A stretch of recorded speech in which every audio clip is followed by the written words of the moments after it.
తాళరేవు మండలం పిల్లంక గ్రామం వద్ద యానం జొన్నాడ రహదారిపై గౌతమి గోదావరి ఏటిగట్టు వద్ద శుక్రవారం తుఫాను గాలికి 150 సంవత్సరాల రావి చెట్టు కూలిపోయింది. రావి చెట్టు కూలిపోయిన సమయంలో రావులపాలెం నుండి యానం వెళ్లే ఆటో పెను ప్రమాదం తప్పింది. అదే సమయానికి ఆటో 50 మీటర్ల దూరంలో ఉండగా చెట్టు పడిపోయింది. దీంతో ఆటోలో ప్రయాణికులు ఊపిరి పీల్చుకున్నారు. ఘటనా స్థలానికి పిల్లంకి వైసీపీ నాయకులు భూపతిరాజు బుచ్చిరాజు, వెంకన్న వెళ్లి పరిస్థితిని సమీక్షించారు.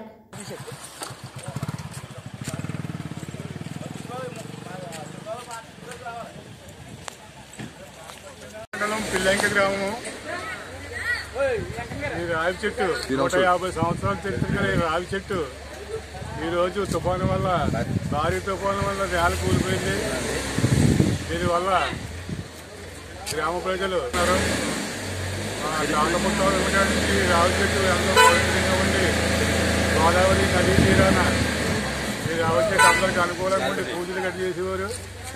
అది ఈ రోజు పవిత్రంగా పూజించి అందరూ దండం పెట్టుకుని చేసేవారు.